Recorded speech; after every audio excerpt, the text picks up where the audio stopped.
Cyril Guéné, né en 1976, pratique les arts martiaux depuis plus de 30 ans et parcourt le Japon depuis 2002. Quatrième dan, il pratique le karaté Shotokan traditionnel avec les élèves directs de Funakoshi Sensei, dans le tout premier dojo ouvert à Tokyo en 1924, le dojo de Keiyo. Et à ce jour, il est l'unique karatéka non japonais au monde à posséder le dan Keiyo. Il est aussi ceinture noire de Goshinjutsu et de Kyushojutsu, directeur de la première agence de communication visuelle spécialisée dans les arts martiaux, MDV Communication. Cyril parcourt le monde et réalise des programmes vidéo avec les plus grands experts et a réalisé à ce jour plus d'une centaine de DVD. Également auteur de divers livres et DVD, il est régulièrement invité à Tokyo et à Okinawa, où il est décrit comme un expert en karaté Shotokan par la presse nippone.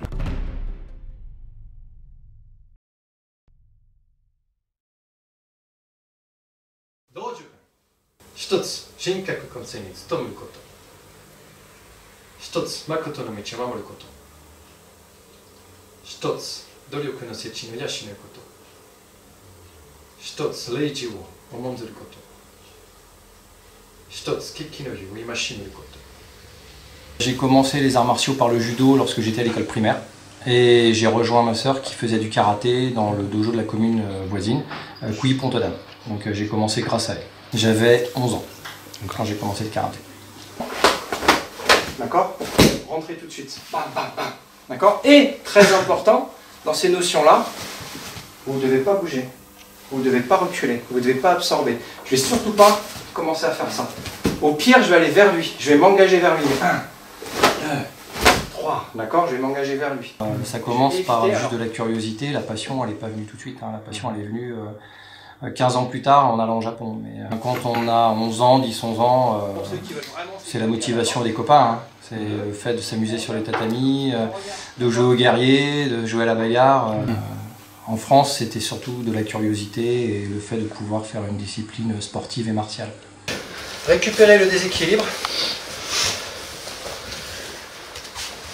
et resserrez les Kwashidachi en 3 quarts arrière. Et vous allez faire la même chose de l'autre côté. 1, koza, je pose, je vais venir décrocher la hanche comme je pourrais le faire dans le Katabuntsu, là. Je pense qu'on entre dans l'univers des arts martiaux par une volonté physique de savoir se défendre, de pouvoir compléter un petit peu son soi profond. Et puis on se rend compte au fil des années que ça devient à la fois une thérapie, un art de vivre, qu'il doit y avoir une bienveillance au sein du dojo, qu'il y a un contact social et puis une progression totalement personnelle. C'est quelque chose de très japonais, quand on va dans un dojo, la première chose qui choque quand on est au Japon, c'est qu'ils ont cette faculté de transmettre, pas forcément d'un savoir technique brut, en disant c'est comme ça qu'il faut faire, c'est comme ça qu'il faut faire, mais plutôt une notion. Pourquoi on fait ça, pour qui, de quelle façon, pour quelle raison, et ils tracent des grandes lignes à suivre. Et ce qui permet à chacun, à son niveau, donc l'avantage c'est que ça concerne autant les ceintures noires que les ceintures blanches, chacun à son niveau peut apprendre et s'enrichir grâce à ça. On travaille en encourageant les uns les autres et c'est toujours extrêmement bienveillant, même si c'est physique. On ne sort jamais d'un cours de karaté ou d'arts martiaux en général, parce que j'ai fait beaucoup de disciplines aussi au Japon. Et on ne sort pas sec, on a toujours mis le kimono, on a toujours transpiré, on a toujours senti que le corps il a vraiment bien travaillé.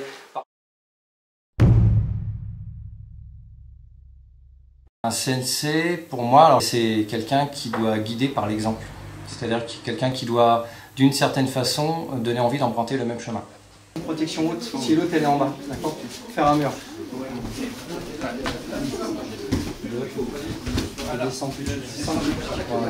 Tu n'as même pas besoin de tourner, en fait, tu peux avancer directement vers lui. Encore. On repart du début. Et ne tourne pas. Dès que tu es passé en dessous, en fait, là, voilà. Encore. Pour récupérer, c'est plus simple. En fait, tu vas beaucoup de personnes qui ont influencé ma pratique, et à chaque fois des niveaux ou des facettes différentes. Parce que l'univers des arts martiaux est très complexe et très dense. Mes références premières, ce sont les maîtres de Keiyo, donc les élèves directs de maître Funakoshi. La façon dont ils pratiquent, la façon dont ils perçoivent les arts martiaux, dont ils en font un art de vivre. Cette rencontre était totalement fortuite. J'ai été travailler au Japon en 2002 dans une agence de design. J'y allais pas du tout pour pratiquer, j'y allais pour travailler, pour y vivre.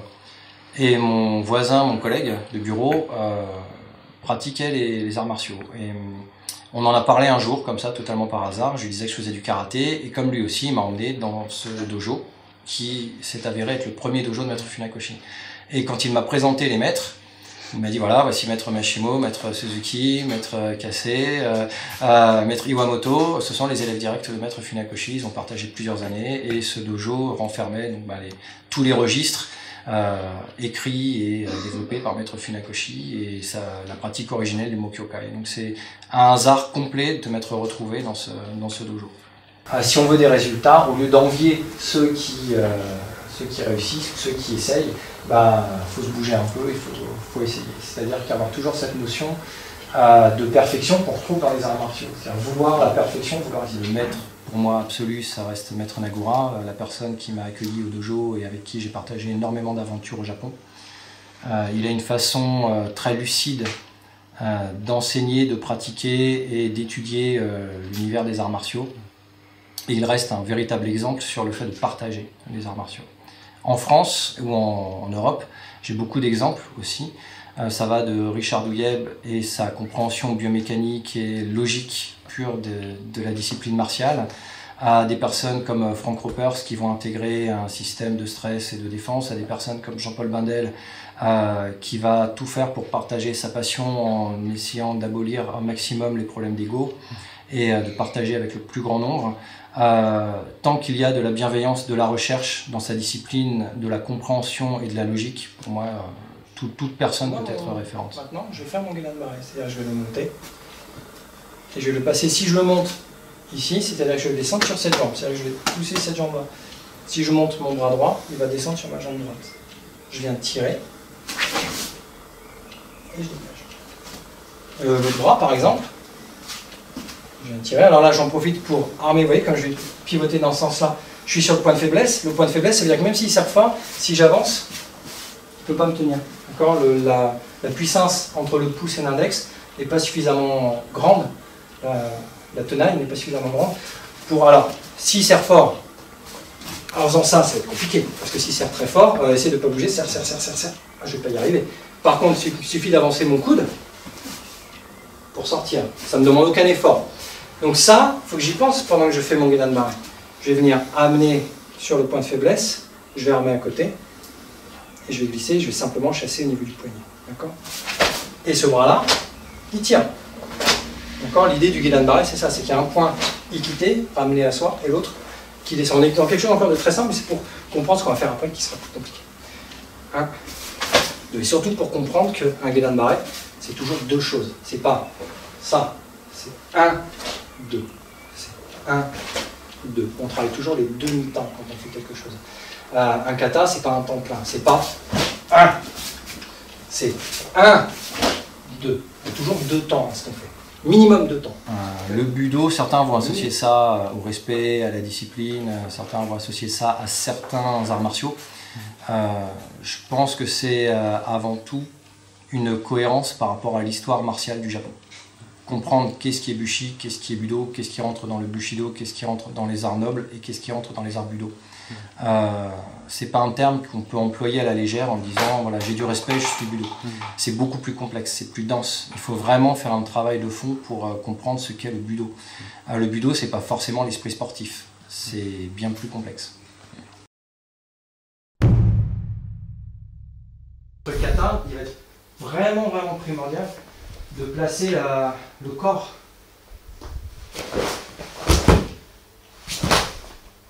Là, vous devez être vraiment extrêmement stable. D'accord ? Et si on ne travaille que ça, vous allez avoir 3 stabilités. La première, la deuxième et la troisième. D'accord ? Souvent, on a tendance à vouloir avancer. Pour recul linéaire. D'accord ? Pour rester dans l'axe. Et on descend. Dans la pratique du karaté, le kata a une place centrale.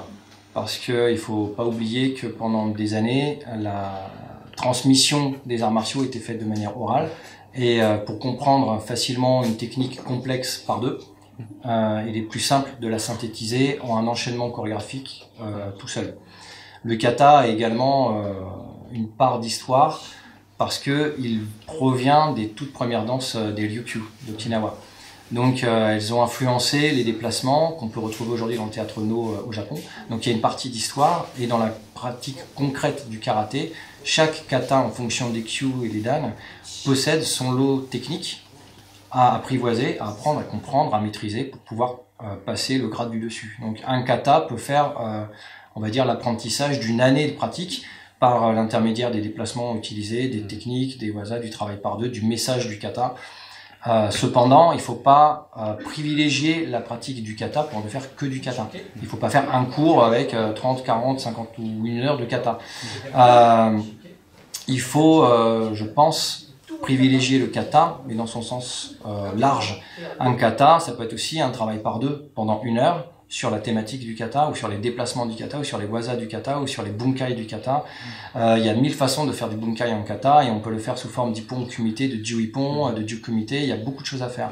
Et on peut travailler du combat en faisant du kata. Et il faut que les gens puissent comprendre ça, qu'un kata, c'est très vaste.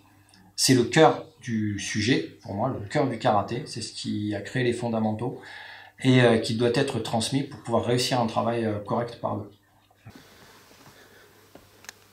C'est chaud, c'est chaud.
Alors j'ai énormément de souvenirs, mais le plus beau, je ne saurais pas le dire, parce que j'en ai beaucoup qui me touchent de manière individuelle. J'ai des souvenirs collectifs, des démonstrations, des passages de grade au Japon, des rencontres avec des maîtres qui m'ont vraiment qui ont eu un impact émotionnel. J'essaie de surtout pas m'accrocher à mes souvenirs, en fait. Mes souvenirs, pour ceux qui me connaissent, j'en fais des reportages. J'essaie de les lier à travers des choses ou des thématiques vidéo, ou j'essaie de les archiver et de ne pas revenir dessus. J'essaie de ne pas me concentrer sur ce que j'ai déjà fait afin de pouvoir me concentrer sur ce qui reste à faire. Parce que si je m'accroche à mes souvenirs, je vais vivre dans le passé. Et je veux pas en arriver là, je veux transmettre, continuer à transmettre. Donc ça veut dire ne pas s'accrocher à ce qui a été fait, plutôt tourner la page à chaque fois, oublier et se concentrer sur des sujets nouveaux. L'idée, c'est de venir pousser, rentrer. 1, 2. Le 1 se transforme en 1. Ça, c'est un nagashi uke. Nagashi, c'est-à-dire que fais-moi une frappe hyper pénétrante. Si je ne me pousse pas, tu me cartonnes, d'accord? Le nagashi, c'est ça. J'ai pas besoin de me déplacer quand j'ai une frappe. Je fais ça et ma main accompagne à côté de mon visage. Ici, d'accord? Je viens guider simplement ce qu'on appelle de l'otabaya. L'otabaya, c'est quand je viens dévier la puissance de l'adversaire pour pouvoir frapper, par exemple, ce qu'on fera tout à l'heure. Donc là, je vais venir avec cette main dévier, prendre celle-ci là, et dès que le point a dévié, je vais frapper. Donc, il m'attaque. Voilà. Moi, mon but, c'est pas d'être là-bas. Parce que si je suis là-bas, je me doute qu'il va se déplacer et qu'il va suivre avec une technique. Mon but, c'est qu'il avance. Moi, je suis dedans. C'est plus fiable. Plus je serai proche et plus ce sera compliqué pour lui de faire une action. Plus je suis ici, plus ce sera simple pour lui de me suivre. Je suis dedans. Et là, j'embarque du choix. Hein. Bim, bim, bim, bim. D'accord? Donc, premier temps, je pousse. Deuxième temps, je redonne. Ça va nous donner la première marche d'un exercice qu'on va faire. J'ai beaucoup de projets. J'en ai réalisé beaucoup déjà. J'en ai accompli beaucoup. Plus le temps passe et plus je vais aller chercher des projets qui me font vibrer, d'une certaine façon qui m'amusent. J'essaie de sortir d'un carcan toujours mécanique. Je veux pas faire des projets mécaniques parce que chaque année il faut faire quelque chose, il faut accomplir des choses. Là, mon projet actuel, c'est la transmission de la discipline d'enseignement. Donc c'est pour ça que j'ai rejoint l'école des cadres fédérale, afin de pouvoir aider en tout cas les jeunes professeurs à transmettre au mieux leur discipline, quelle qu'elle soit, par des moyens pédagogiques et aussi des techniques martiales et en mettant plus en exergue la qualité de connaître, la volonté de vouloir connaître sa discipline. Donc pour moi, c'est ce qui va prédominer à l'heure actuelle dans mes projets. J'en ai plein et je pense qu'ils arriveront au fil du temps lorsque tout d'un coup j'aurai un projet qui m'amuse ou qui me donne véritablement envie d'y consacrer du temps. Parce qu'un projet, c'est du temps à consacrer. Le karaté, c'est la théorie et la pratique, donc il ne faut pas que l'un prédomine sur l'autre. Il faut que ce soit toujours équilibré. À partir de la ceinture noire, c'est pas le bras qui fait la démarche, le bras il fait 50%. Le corps fait 50%. C'est le cumul des deux. Donc si tu me fais un tsuki, c'est le cumul des deux qui va venir pousser à une moitié, esquiver de moitié. Et le plus important, c'est que l'attaque, quel que ce soit au bâton ou au poing, elle soit contre. Si je bloque là, c'est pas bon, parce que là je bloque où il n'y a personne.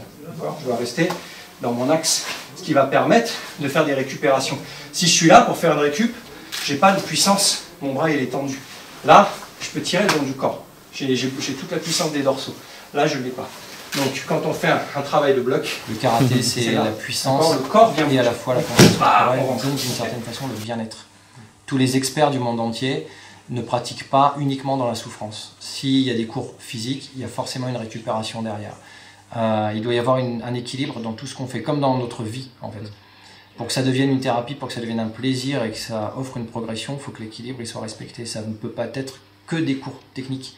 Il faut que ce soit à la fois des cours dynamiques, il faut que ce soit ludique, il faut que ce soit pédagogique, il faut que sa pratique en soi soit variée, diversifiée, mais aussi très profonde, que l'on comprenne le sens de ce qu'on fait et que l'on n'arrête pas de pratiquer. Il ne faut pas sacrifier sa pratique au profit d'une théorie, au profit d'autres facettes de sa discipline, si c'est pour ne plus monter sur les tatamis. Et les personnes qui malheureusement sont plus en santé de faire leur pratique sur tatami ont toujours la possibilité, dans ces cas-là, de s'orienter vers quelque chose de plus théorique et de continuer leur recherche. Mais le but, c'est, je pense, de ne jamais s'arrêter sur ce chemin, être étudiant toute sa vie, d'une certaine façon. On n'est jamais expert dans ce qu'on fait, je pense qu'on se spécialise dans certains domaines, mais on reste étudiant. Et le but, c'est pas le bout du chemin, c'est juste le chemin à emprunter et de parcourir le chemin. Voilà. La transmission, elle était 3, 4, 5, 6, 3, 4. D'accord ? Mais c'est